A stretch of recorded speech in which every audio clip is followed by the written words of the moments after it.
If, like me, you're looking to do a video podcast, you'll want to be able to edit your videos and prepare those episodes for publishing. Now, what I'm going to do is basically run through my post-production process and share with you some tips around the tools I use to produce my video podcast. Hey, welcome back to another episode of Future Steps Creative, or welcome if you're new. I do content like this on the podcast and on my YouTube channel around strategy for your website and your online content, especially for videos and podcasting, so that you can actually grow your brand and your business around your knowledge and expertise and attract the right clientele and convert them into paying customers or clients for your business.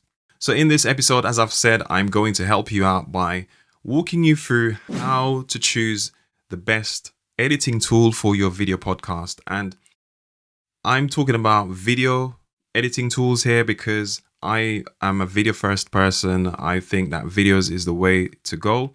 And you can then take that audio out and turn that into the audio version of the podcast. So always start with the highest piece of content you can where possible, and you can always repurpose other pieces of that. So first of all, before I jump into the tools, I want to share with you some key points and some things to think about when it comes to making your choice about what tools to go with. Now, first of all, I want to say never restrict yourself to just one tool. And the reason why I'm saying this is because you might find that one tool might be better for certain things than another. So you want to have the option to be able to do that thing in the best tool for it. Sure, you might end up having additional steps in your workflow, but if you've basically worked out what you need to do in each one of the tools and planned out your workflow and done it a few times, tested it out, it should be straightforward for you to do. And I'm going to talk to you from my perspective, being a solo podcaster and someone that's actually collaborating on projects as well for client work, to create videos. I want to have the maximum flexibility and the maximum efficiency where possible in my workflow, because you want to be able to get the content out as quickly as possible while still having something decent and engaging for your audience to listen to or watch. The next tip I've got for you is to keep your edit simple. And that's just for the simple reason of being able to produce more quickly. If you start going into really detailed editing and wanting to add in all these different kinds of effects and stuff like that, it will take a lot more time. It's really painstaking to be able to have to go through and edit every little thing inside a video or an audio. And you want to kind of balance that with speed of production. So for me personally, I do minimal editing where possible with my podcast and with my videos, because I don't want to hold myself back from publishing. I don't really have a team that I'm editing my podcast with. I do use collaborators, other editors and writers and things like that to produce for client work. So I want to have a really simple editing process to be able to get those videos out or those pieces of content out. So think about it from an ease of collaboration aspect when you're choosing the tool, because if you choose something that only you will have access to, or the features and the things, the way you edit is only available in that tool, you might find it a struggle when you need to hand off to somebody else to edit for you or to work with on your project in some way. There's always a way around it, but it's just going to be a lot more inconvenient if you're not choosing a tool that you're able to easily collaborate with on, or you're not able to have flexibility with. And when I say flexibility, I want to be able to edit on multiple machines and not necessarily be locked into a platform. So my number one tool that I use is Screenflow. Screenflow is a Mac only app, right? It is a recording app, so you can use it to record your screen and your webcam, as well as any microphone you've got plugged into your computer. The downside with it is that it's Mac only. So You won't be able to get it on Windows or any other operating system. However, there's an alternative on Windows called Camtasia Studio. I hear good things about it. I haven't used it. So if you're on a Mac, it's well worth the investment. It costs about just over £100, I believe. And that is just for buying a license for however long. It's not like a yearly subscription or anything, but if you do want to upgrade it, you do have to pay some money towards updating it. With Screenflow, what I'm able to do in there is edit really efficiently with my podcasts or videos. It has all the editing tools for the video aspects of it that I need to cut my video up and to add titles and to add transitions and things like that. All the basic stuff that I need is there.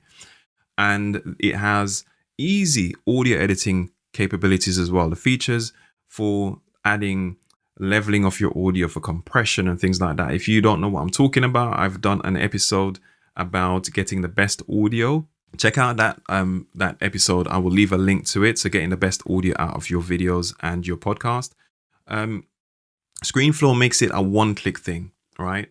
Once you've tweaked things to the way you want it, you can save your presets based on the mic that you use and based on the type of recording setup. So I don't need to take a ton of time to go in and have to adjust everything each time. I already have my presets set up. So that's the workflow there as far as Screenflow is concerned, and I can do everything in there that I need. But from the collaborative standpoint, because it's Mac only, I can't then hand off a Screenflow project to somebody else that's not on a Mac. I'd have to export the video in like an MP4 or whatever standard format and hand it to them to do the editing on some other tool. So that's the downside to it. Now, for that reason, I've started to experiment more with other applications. Now, the one that I'm going to mention here is CapCut. CapCut is amazing. So CapCut is actually a mobile app. It's available on Android and iOS. So I actually have it on my Android phone and I have an iPad Pro that I have it installed on as well. And they have a desktop app as well for Windows and Mac. So the beauty about CapCut is that I can actually start and edit inside the desktop version and then hand that off to my mobile by uploading it to the cloud. So if I'm on the go, I can actually edit whilst I'm commuting. I do commute a lot at the moment on the train, and I can always make sure I have the project on my phone and finish up my editing or do a rough cut or something and go through to finalize my video right there on CapCut and export the audio and the video separately. So I actually recommend that. It is free, first of all. It's a freemium model, meaning that they have a free tier and then they have a pro version that you can pay for. But all the features you need pretty much are in the free version to edit your videos.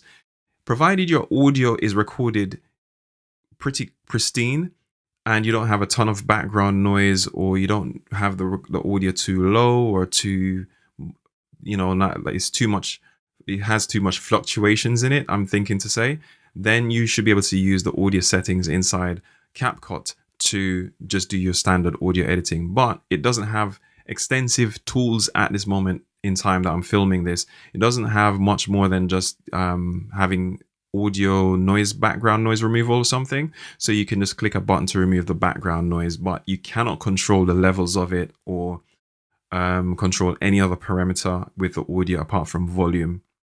So what I tend to do is I do a pre-edit in, say, my Screenflow tool to level off my audio, remove the background noise in there if any, and then export that out as a MP4 to do my final cut in Screenflow because in CapCut, because CapCut has some amazing effects for free. Transitions wise, it has some amazing transitions, titles, all the works, and it's just a joy to use for the final production.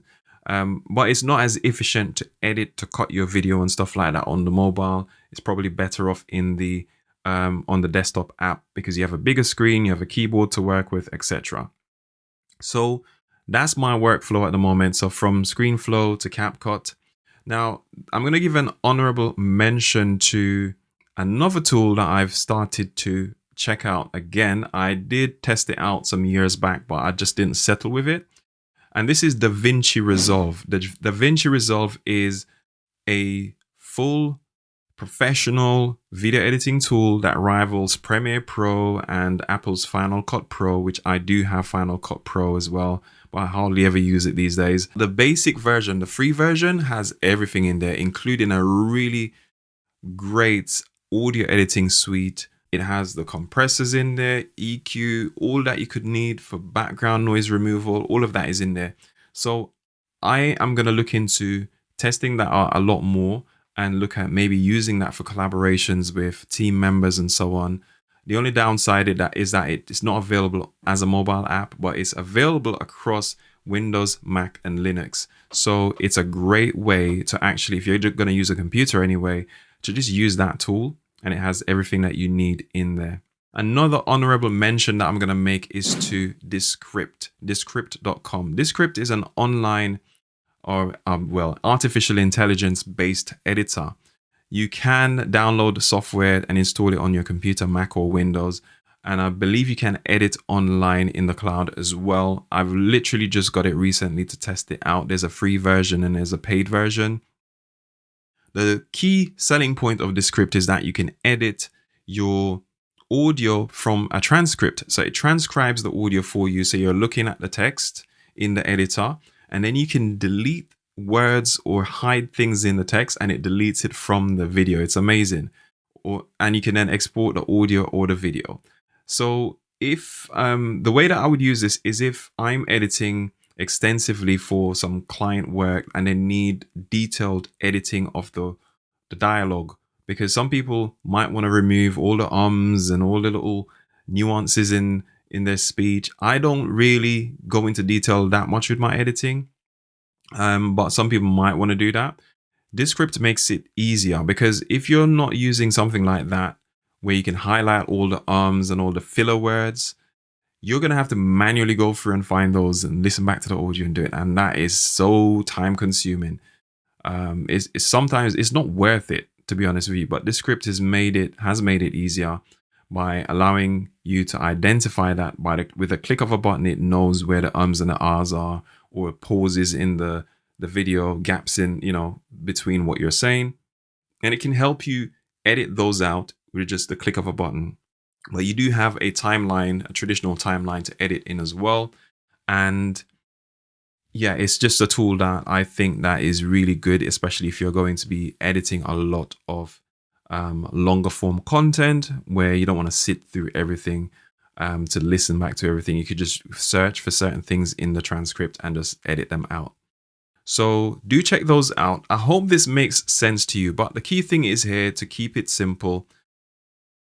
Select one or two tools that does what you want it to do. Think about collaboration when you want to hand off to an editor, because ultimately you want to get help with that sort of thing. If you're going to have a really good content strategy that you're pumping out content all the time, you need to get help with that. If you're looking for help, you can use my service. I do have a podcast production service. Reach out to me if you want to find out more about that. It's not something that's up on my website currently, but I do have it behind the scenes for people who are interested in that. So I can help you get started with your podcast, or I can help you with the post-production aspect of it on an ongoing basis. So all you have to do is record once you've gotten set up, consult with you on that to get you set up. Once you're set up, you just need to send across your files. We would already have a profile set up for your show to know exactly what we need to do to edit your show, and sit back and relax, and your final product is delivered to you as your episode ready to be uploaded. And you can even get help with managing the upload and the content on your platform as well. So reach out to me at marlonmcpherson.com. Just use the contact form there if you're interested, and I will let you know more information about that. So thank you for hanging out with me. Hopefully this has helped you to get your video podcast up and running with the editing aspect of it, and you can be proud of what you do. Take care.